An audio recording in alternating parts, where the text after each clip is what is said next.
water pollution. Jadi saya sambil cek ini yang belum saya kirimkan berarti water pollution sudah.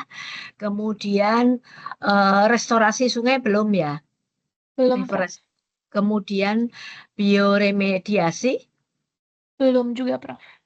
bioremediasi belum. Terus yang pendekatan paleontologi belum. Baik. Kalau begitu hari ini, oke.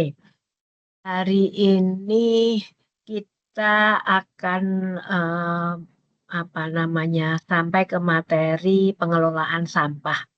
Sudahkah diberikan Bu Tiwi? Kalau sampah belum, Prof. Belum, belum baik. Karena ini yang lagi rame. Jadi saya mau mau memberikan ini sehingga eh, nanti mudah-mudahan bisa menginspirasi. Oke, saya share screen. Sudah kelihatankah? Prof. Sampun, Prof. Ampun, Prof. Baik.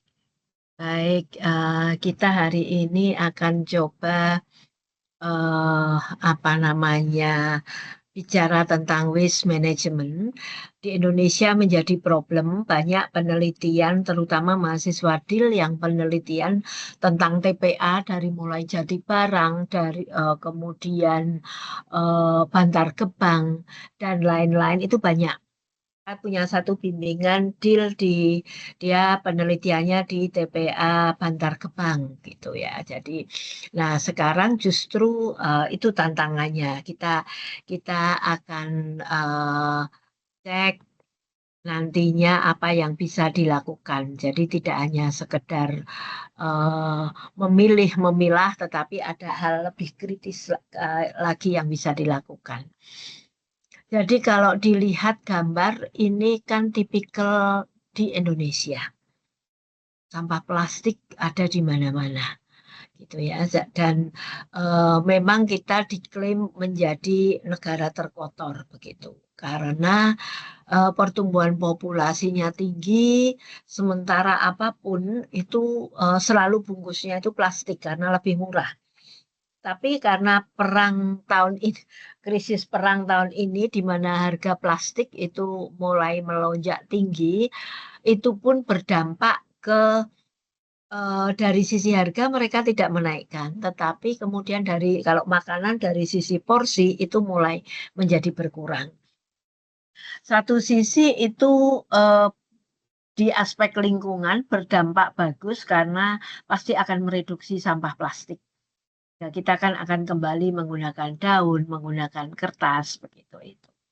Tapi kita lihat dalam perkembangannya nanti, apakah itu tetap berlanjut atau tidak. Nah, ini angka di tahun 2023, di mana per tahun itu 56,63 juta ton per tahun. Nah, ini tentu saja sangat mengkhawatirkan karena Semarang saja ada berapa truk yang masuk dan hampir di semuanya itu campur, campur. Itu fakta pertama. Jadi eh, sistem pembuangannya masih open dumping, terbuka, meskipun secara internasional sebenarnya tidak boleh. Gitu. Mengapa? Satu contoh di Jatibarang di Semarang itu TPA di Semarang itu Jatibarang di mana dia itu kan sebenarnya dekat dengan Waduk Jatibarang. Di sana juga masyarakat hidup dekat dengan TPA itu. Nah, sampai sapi pun dia memakan plastik yang ada di TPA. Kemudian sesudah dianalisis dan lain-lain, ya memang tailingnya itu mengandung saya mungkin 5 tahun atau 7 tahun yang lalu mengambil lindi dari eh, Jatibarang yang cukup surprise kandungan logam beratnya cukup tinggi dan yang membuat saya surprise cesiumnya tinggi begitu ya. Nah kemudian kita lihat bahwa hanya 39% itu sampah yang terkelola dengan baik. Artinya TPA itu overload, TPA overload karena saking banyaknya sampah yang masuk ke TPA begitu. Sehingga sisanya yang 61% ini biasanya belum terkelola dengan baik, sehingga biasanya entah itu masuk di sungai, di lahan terbuka, atau yang sering itu dibakar. Nah, dampaknya adalah bahwa yang belum terkelola ini berdampak ke pencemaran. Dan dampaknya lagi tentu karena mencemari perairan dia akan berdampak terhadap kesehatan masyarakat. Jadi dampaknya itu karambol gitu. Dampaknya karambol. Apa yang kemudian terjadi ini TPA. Beberapa saat lalu, kayaknya berapa minggu yang lalu, TPA Jatibarang longsor, berapa orang meninggal. Bayangkan karena gunungnya ini kalau longsor mau seempuk apapun ya tetap keras karena menimbun mereka. Dan kita lihat di sini ini sampah plastik dan sampah organik jadi satu. Itulah kelemahan di kita. Meskipun di kantor, di ruangan, di tempat umum sudah dipisahkan tiga jenis tempat sampah, tapi endingnya itu tetap jadi satu. Mestinya kan itu bisa dipisah begitu ya, tapi itulah PR-nya. Ini kasus lagi di Galuga, ini operator alat berat meninggal karena dia tertimbun longsor. Kemudian, dan ini sebenarnya tidak yang pertama, jadi sehingga intinya adalah perlu ada perbaikan sistem pengelolaan sampah yang aman, berstandar tinggi dan berkelanjutan. Jadi kalau orang melihat sampah itu di mindsetnya itu ya sampah. Tidak perlu teknologi tinggi, tidak perlu biaya mahal, tapi dampaknya kan kesehatan taruhannya. Sehingga diperlukan solusi inovatif dan kebijakan strategis. Dan tentu saja pemerintah tidak tinggal diam. Jadi punya target ambisius. Tujuannya ya mengembangkan teknologi pengelolaan sampah terkini dan diserahkan ke masyarakat. Sehingga mengubah krisis sampah menjadi peluang pembangunan berkelanjutan. Nah, komitmen pemerintah tersebut dituangkan dalam Undang-Undang Nomor 18 Tahun 2008, di mana ini merupakan fondasi pengelolaan sampah. Jadi yang pertama, upaya untuk pengurangan sampah dengan mengatur pembatasan, pendaur ulang, kemudian pemanfaatan sampah secara sistematik dan berkesinambungan dari hulu ke hilir. Kemudian penanganan secara terpadu dengan memberikan kerangka hukum yang menyeluruh untuk pemilahan, pengumpulan, pengangkutan, pengolahan, dan pemrosesan akhir. Jadi dari proses awal sampai akhir itu harus dilakukan secara terpadu. Dan yang lebih penting adalah partisipasi masyarakat, mendorong keterlibatan aktif masyarakat dan sektor swasta, termasuk instrumen ekonomi sebagai insentif partisipasi. Nah, tiga hal ini sepertinya gampang, tapi ini pun tidak hanya sekedar naratif. Pengurangan sampah, contohnya kita belanja sudah harus kalau mau kantong plastik ya bayar, mau tempat ya bayar. Tapi masyarakat pilih membayar dibandingkan harus membawa tas sendiri. Ini yang belum membudaya. Jadi pengurangan sampah plus partisipasi masyarakat ini tidak bisa berdiri sendiri begitu ya. Sehingga biasakan kemanapun itu selalu membawa tas lipat. di tas lipat di dalam tas kita, sehingga kapanpun kita belanja, kita pergi itu bisa menggunakan tas tersebut. Itu upaya secara mandiri pribadi pengurangan sampah. Kalau semua orang melakukan hal yang sama, insya Allah akan tercapai. Tapi problemnya adalah ketika di supermarket, di departemen store kita sudah tidak memanfaatkan plastik, tapi justru di pasar tradisional kita beli cabai, beli tomat 5.000, itu pun semuanya dibungkus plastik.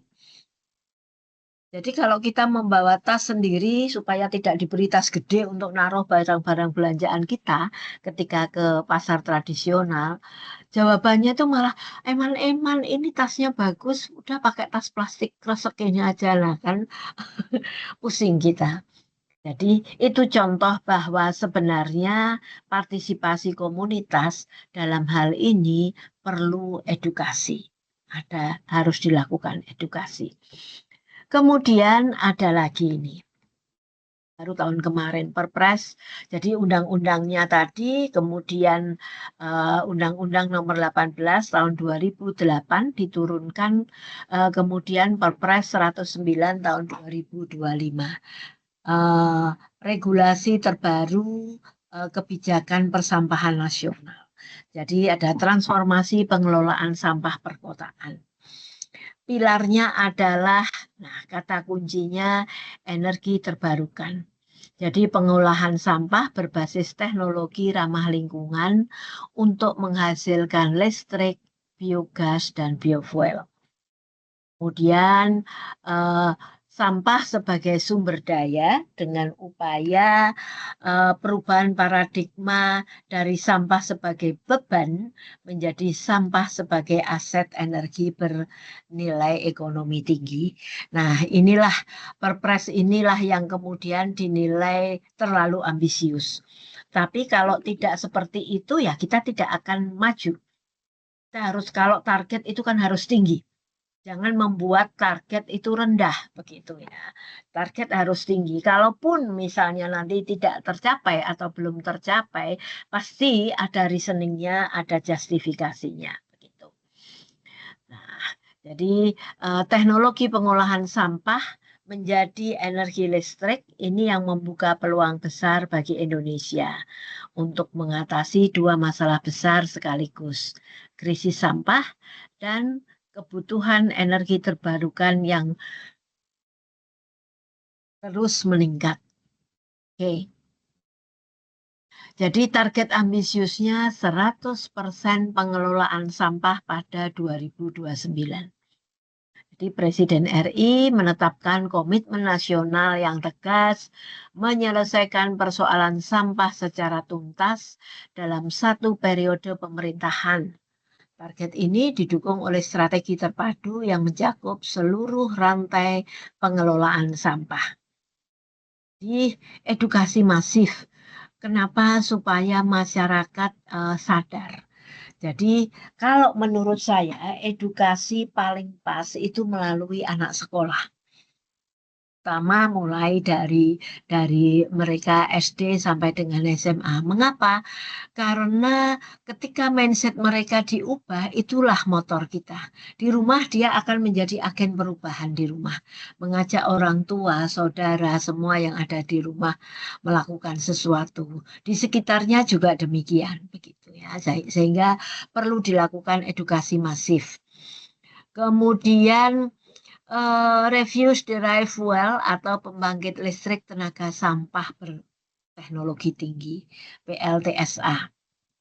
Kemudian bank sampah nasional sebagai tulang punggung ekonomi sirkuler. Kayaknya sekarang kan kita sudah bisa menukarkan botol plastik, kemudian mendapatkan apa ya istilahnya poin ya.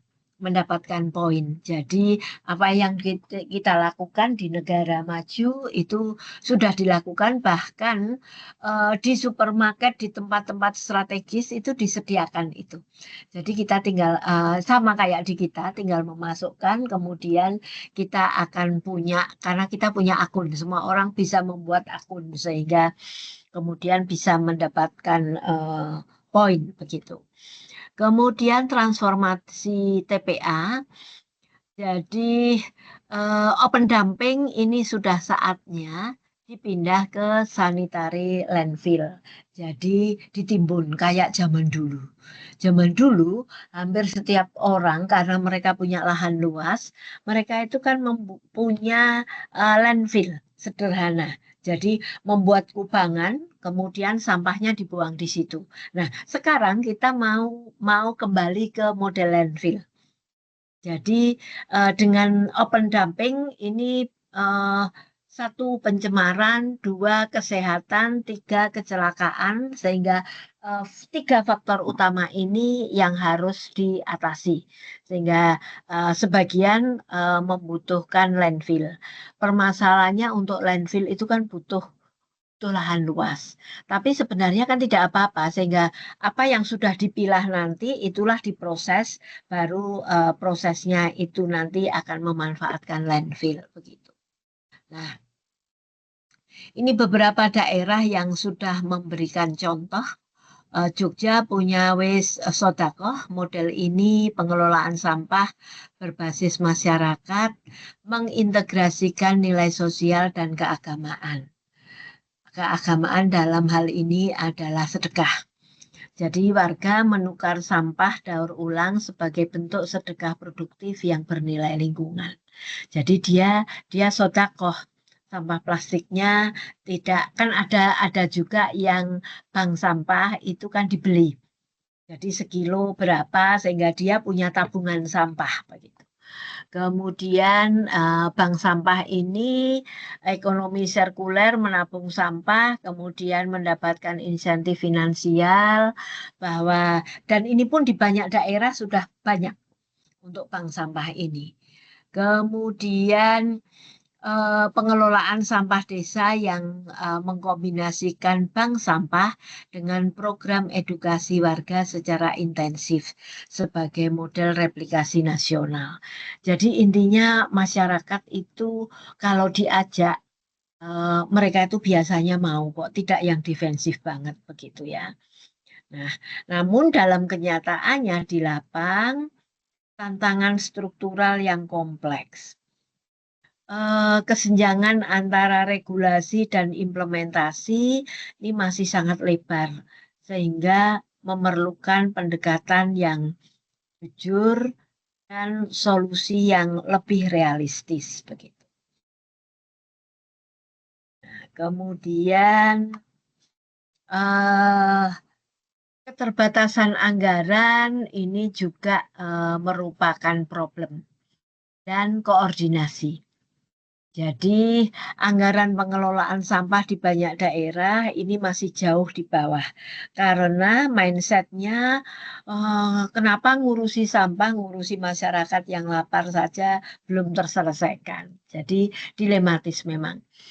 Kemudian lemahnya koordinasi, mengapa ini terjadi? Karena ada tumpang tindih kewenangan antara kementerian, lembaga, dan pemerintah daerah dalam memperlambat eksekusi program secara signifikan.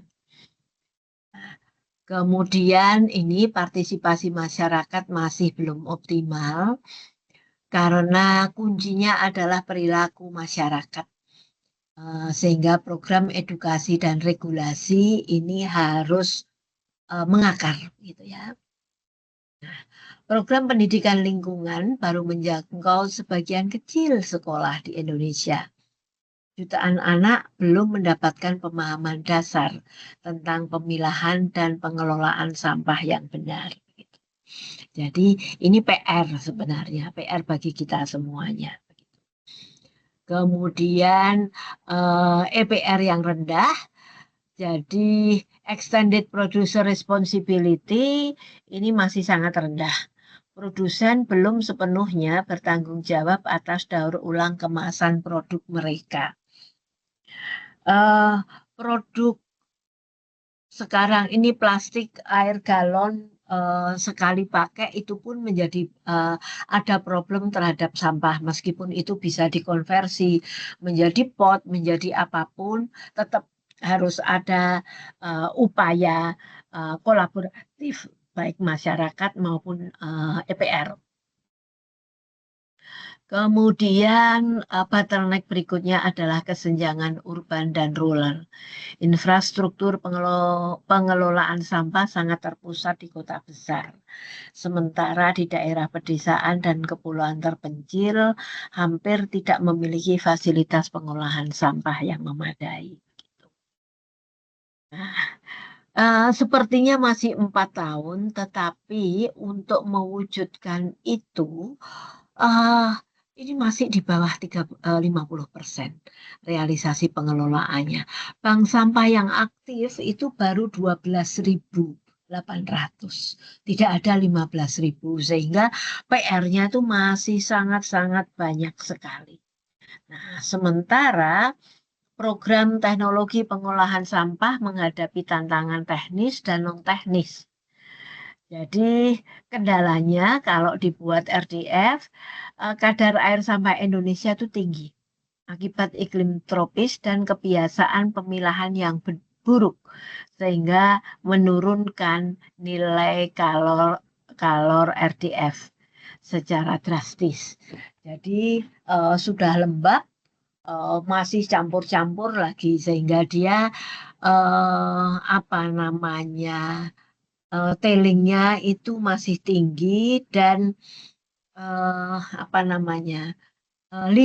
lindinya itu juga menjadi problem begitu ya, sehingga diperlukan investasi tambahan untuk teknologi pengeringan sebelum sampah dapat diproses menjadi bahan bakar alternatif yang efisien. Nah, sementara kalau PLTS ini hambatannya adalah regulasi yang kompleks, isu perizinan yang panjang, serta resistensi sosial dari komunitas sekitar lokasi pembangunan. Nah, di sisi lain ada keterbatasan pendanaan dan sulitnya mencari investor swasta menjadi tantangan yang kritis dan belum terpecahkan begitu ya. Jadi saat ini sudah ada beberapa TPS yang kemudian mengembangkan PLTSA ini gitu. Nah, mengapa? Karena harapannya Indonesia itu harus bersih di 2029 begitu ya.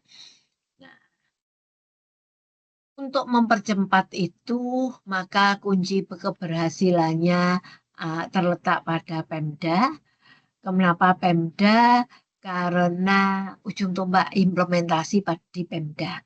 Namun mereka punya kapasitas anggaran, SDM, dan infrastruktur di wilayah masing-masing yang berbeda-beda. Kemudian partisipasi warga dalam memilah sampah, mendukung bank sampah, dan mengadopsi gaya hidup minim sampah merupakan fondasi utama yang tidak tergantikan. Kemudian investor hijau, dukungan swasta ini sangat diperlukan untuk membiayai infrastruktur, baik PLTS maupun RDF, dan teknologi pengolahan sampah mutakhir lainnya. Sementara produsen wajib memenuhi kewajiban EPR, merancang produk yang mudah didaur ulang dan mendukung ekosistem ekonomi sirkuler secara nyata. Sehingga visi Indonesia bersih di 2029 ini tujuannya pengelolaan sampah 100% itu sudah tercipta. 100% sampah itu sudah terkelola dengan baik, dan sampah ini menjadi sumber energi terbarukan yang bernilai ekonomi. Sementara kemudian komunitas menjadi berdaya karena ekonomi sirkuler yang berkelanjutan. Nah, konsep ini kalau didukung regulasi yang kuat dan penggunaan inovasi, mungkin target 2029 bebas sampah ini bisa diraih secara bersama-sama, tidak sendiri-sendiri, begitu ya. Jadi itu untuk pengelolaan sampah, ada pertanyaan atau komentar? Silahkan, Izin bertanya, Prof. boleh silahkan. Sebentar, Prof. Izin bertanya terkait kasus di TPA Bantar Gebang, Prof. Bisa kita lihat ya, Prof, kalau misalnya TPA Bantar Gebang sendiri sekarang sudah menjadi gunung ya, Prof. Dan sudah Iya, banyak sekali kasus di TPA tersebut, Prof. Contohnya yang terakhir yaitu terjadinya tanah longsor yang menyebabkan beberapa orang itu meninggal ya, Prof. iya. Saya juga pernah mendengar, Prof, bahwa TPA Bantar Gebang itu rencananya akan ditutup, Prof. Nah, pertanyaannya saya adalah bagaimana cara mengendalikan pencemaran lingkungan di TPA Bantar Gebang itu sendiri, Prof? Karena kalau misalnya TPA ditutup kan tidak semena-mena langsung ditutup gitu kan, Prof. Nah, gimana Ya, cara pengendaliannya, Prof? Terima kasih, Prof. oke. Itu pertanyaan yang bagus sekali dan menantang. PR-nya memang demikian. Jadi, eh apa ya namanya, tetap dibuka masalah karena open dam itu sudah terbukti di mana-mana, sudah nggak, di luar negeri sudah nggak ada. Jadi semuanya itu landfill, semuanya landfill. Tapi kita mungkin waktu itu untuk teknologi landfill itu dan dana infrastruktur kayaknya belum memenuhi. Sementara kalau ditutup kan betul tidak serta-merta ditutup titik. Tapi pasti akan ada permasalahan. Artinya yang sudah jadi gunung itu terus bagaimana? Apakah akan langsung ditinggalkan? Enggak, kan tetap harus dilakukan. Ingat solusi yang saya sampaikan kasus di UK, di mana pertambangan sudah ditutup 160 tahun yang lalu pun sampai sekarang masih dikelola. Mestinya kalau Bantar Gebang ini apa namanya ditutup, ya tetap harus ada penggantinya. Gantinya dalam artian TPA itu juga tetap harus diolah, di di apa namanya ya, dikelola dengan baik. Memang untuk sementara di stop, tidak ada tambahan sampah, tapi justru stop itu tujuannya kan untuk mengoptimalkan hasil dari yang sudah ada itu, begitu ya. Eh, Sehingga apa namanya, efektivitasnya ya mestinya akan eh, harus mempertimbangkan banyak hal.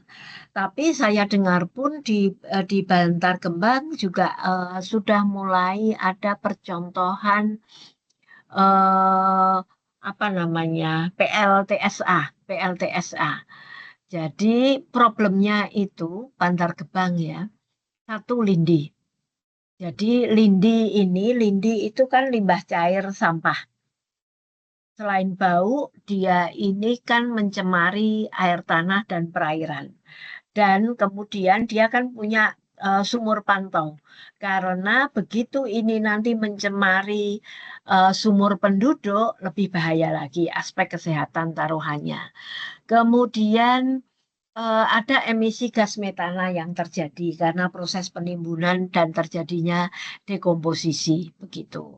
Sehingga eh, apa namanya, solusinya mau ditutup atau tetap jalan, ya meskipun sudah ditutup nantinya pun itu tetap harus ada sistem pengolahan lindi. Jadi apakah dibuat semacam IPAL di sana, sudah pasti harus ada itu. Di Semarang sini, di Jatibarang itu ada IPAL. Jadi Jatibarang itu by the time itu selalu ada progres.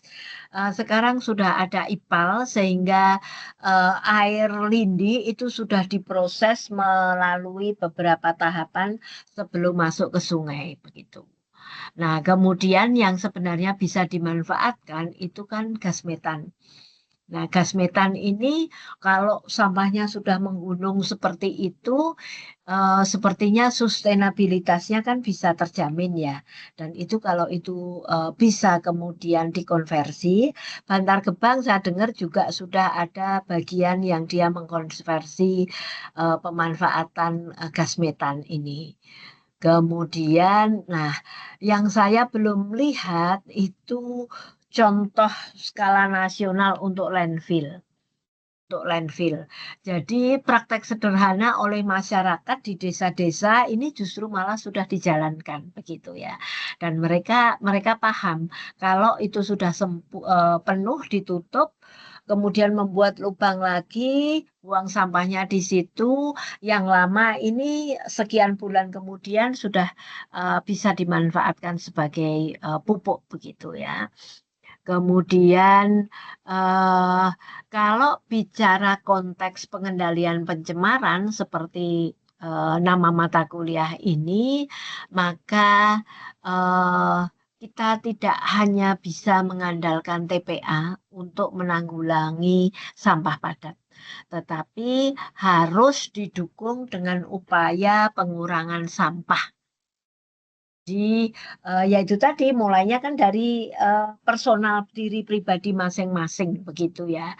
Reduce, ya, reuse dan recycle ini yang harus selalu digembar-gemborkan ke sekolah-sekolah, ke masyarakat supaya mereka lebih aware lagi begitu ya. Jadi kalau misalnya punya acara lingkungan apa, akan lebih pas itu bagi tas bagi bagi tas diberikan ke penduduk dengan pesan kalau belanja bawa tas ini ya. Tuh. Itu akan menjadi solusi begitu ya, solusi. Sudahkah menjawab Mbak Novi? Sudah, Prof. Terima kasih banyak, Prof. Sama-sama. Ada lagi? Izin Prof mau bertanya Prof. Silahkan. Terima kasih Prof sebelumnya. Saya mungkin melanjutkan Mbak Novi ya masalah Bantar Gebang ya. Uh, ini kebetulan Prof, saya pernah berkunjung ke Bantar Gebang ya Prof dari salah satu petugasnya sempat berdiskusi sama petugasnya. Beliau mengatakan bahwa salah satu kendala terbesar di dalam pengelolaan sampah ini Ya. sebenarnya diprioritaskan untuk masyarakat sebenarnya, Prof. Akan tetapi masih banyak perusahaan-perusahaan yang turut juga melakukan pengiriman ke Bantar Gebang tersebut. Di satu sisi, kalau kita berbicara proper, ini saya melihat bahwa ada salah satu kebijakan penilaian proper itu adalah mengenai pengelolaan sampah yang dimana kriterianya adalah masih bisa mengirim sampahnya itu maksimal 40% dari total residu yang ada. Nah, terkait dengan hal ini sebenarnya ada tidak ya Prof solusi yang bisa ditawarkan ya? Karena saya melihat bahwa eh, kebijakan yang diberikan instansi pemerintah ini masih terbilang bisa dikatakan seperti mau tidak mau menjalankan suatu kebijakan ya. Maksud saya di sini apakah ada solusi yang lebih lebih lebih bijak ya, yang dimana bisa memberikan efek jerah kepada industri untuk bisa melakukan pengelolaan sampahnya secara mandiri. Seperti itu sih, Prof. Agar yang namanya TPA ini bisa benar-benar peruntukannya memang sudah sesuai dengan yang diinginkan bersama. Seperti itu, Prof. Terima kasih. Oke. Ini pertanyaannya juga menantang dan bagus karena itu yang terjadi di kita. Kita tidak bisa menutup mata karena memang itu terjadi. eh Sebenarnya kalau kita lihat dua regulasi tadi itu sebenarnya kan sudah cukup kuat untuk mengatur. Pertanyaannya adalah bagaimana dengan implementasinya? Apakah sudah ada punishment? Nah, sehingga kalau menurut saya ya justru perusahaan atau apapun itu wajib hukumnya mengolah sampahnya sendiri sebelum dibuang. Wajib. Jadi, nah hanya meskipun sudah diwajibkan kan banyak yang menggugurkan kewajiban tersebut begitu loh. Dia menggugurkan sendiri sehingga tadi tetap saja membuang padahal yang dibuang itu tadi kan 40% ya pasti jauh lebih banyak dibandingkan 40% itu gitu. Nah, kemudian harus ada secara teknis itu salah satu solusinya ya terapkan biaya tinggi untuk residu. Jadi kenapa kemudian negara maju itu banyak membuang limbahnya tanda petik ke negara berkembang, termasuk limbah pakaian, limbah berbahaya pun dibuang karena apa? Mereka harus membayar tinggi untuk residunya. Mereka. Jadi untuk IPAL saja karena wajib ya mereka punya. Tetapi untuk residu mereka harus membayar lebih sehingga akhirnya kan diam-diam dijual begitu.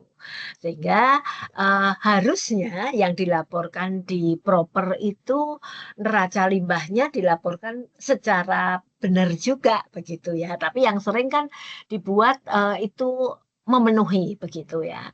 Nah, kemudian di sisi lain harus setiap industri harus punya on-site treatment. Jadi on-site treatment ini kan fasilitas pengolahan limbah di pabriknya. Sehingga pemilahan recovery material itu ada di pabriknya tersebut. Nah, ini harapannya untuk meminimalkan residu sehingga nantinya zero waste ini yang kemudian baru dikirim ke landfill. Jangan limbah gelondongan seperti yang gunung baik Jatibarang maupun di Bantar Gebang itu landfillnya nanti terus kemudian sangat luas sekali. Jangan, justru landfillnya ini untuk betul-betul yang memang dia sudah zero waste begitu. Jadi dan itu harus diwajibkan ke industri. Nah, kenapa? Karena industri ini pun nanti dia pasti akan mempertimbangkan biaya pengelolaan sampah ini sebagai dia butuh cost berapa dan itu kemudian masuk ke biaya proses semuanya. Pasti dia juga nggak mau rugi. Itu semuanya pasti juga dibebankan ke customer begitu ya. Nah, kemudian EPR, jadi EPR ini apa ya namanya juga harus bertanggung jawab sampai tahap akhir. Jadi extended producer responsibilities ini harus mengembangkan sistem take back. Jadi kemasan itu dikurangi seminimal mungkin dan kemudian desain produk itu juga harus ramah lingkungan. Kita lihat sekarang contohnya. Minuman apa ya namanya, sorry saya kalau nyebut merek. Jadi minuman kayak Coca-Cola, Sprite dulu itu kan model can. Apa namanya dari logam. Sekarang ada yang dari plastik, tapi yang dari can pun itu masih. Nah, yang orang tidak berpikir adalah kalau plastik sudah pasti itu limbah plastik. Tapi untuk yang can ini, itu begitu dibuang, dan kadang-kadang buangnya tidak di tempat sampah, tapi kalau kita ke pantai manapun, itu pasti kan akan ketemu itu. Itu dia dengan dia ada air, dia kandungan yang ada di situ, itulah yang menambah pencemaran logam berat.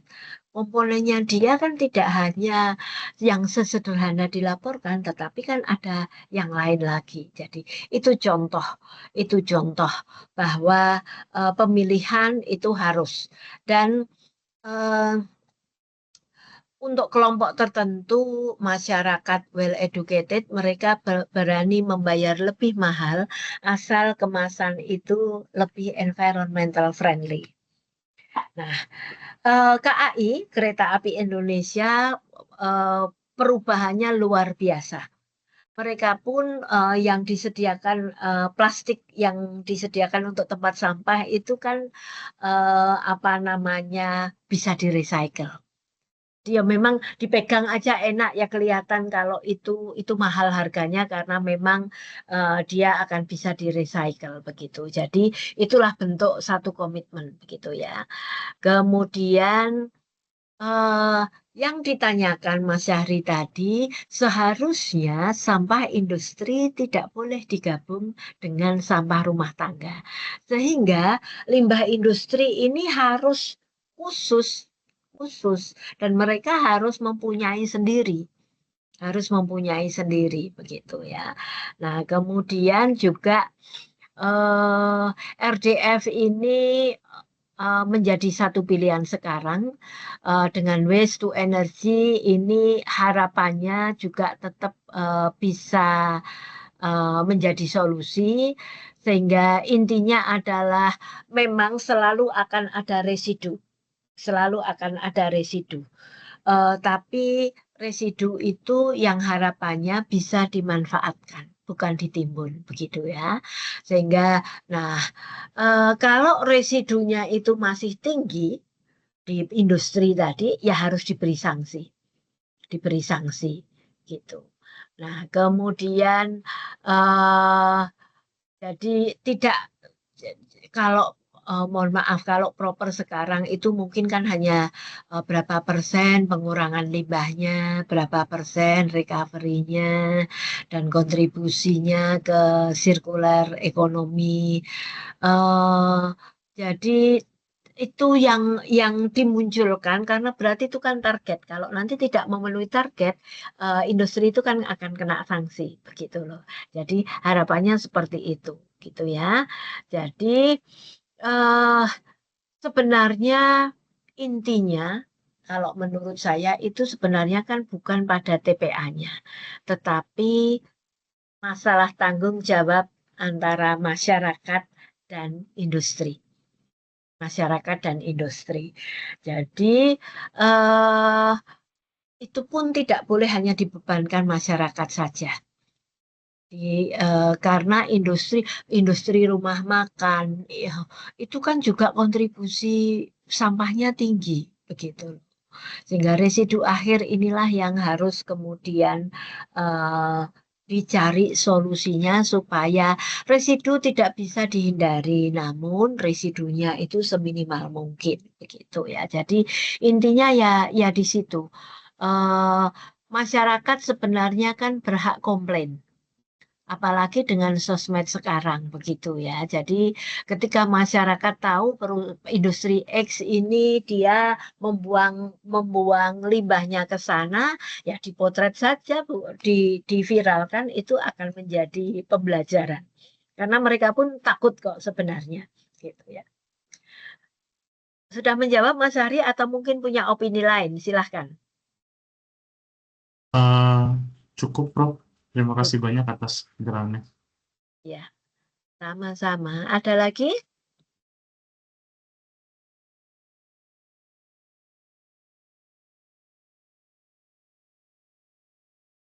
Kalau tidak ada, ini kuliah saya yang terakhir. Ini nanti saya akan langsung kirimkan saja, takut lupa kalau besok. Yang dikerjakan sudah hal lain lagi. Jadi saya tetap akan duduk manis. Saya akan kirimkan 4 file lainnya yang supaya sudah terkirim semuanya. Dan minggu depan mungkin sudah menghubungi Prof. Bambang ya. Kalau Iya, Prof. misalnya ya, jadi mudah-mudahan Prof. Bambang sudah waktunya sudah tersedia, dan mudah-mudahan memberikan inspirasi untuk apa yang bisa dikontribusikan dan apa yang bisa dikembangkan untuk tesisnya. Gitu ya. Jadi kuliah hari ini bisa kita akhiri. Saya akan kirimkan nanti ke Mbak Novi saja ya. Mbak Novi nanti yang distribusi ke teman-temannya begitu. Baik, Prof. Baik, sebentar tunggu.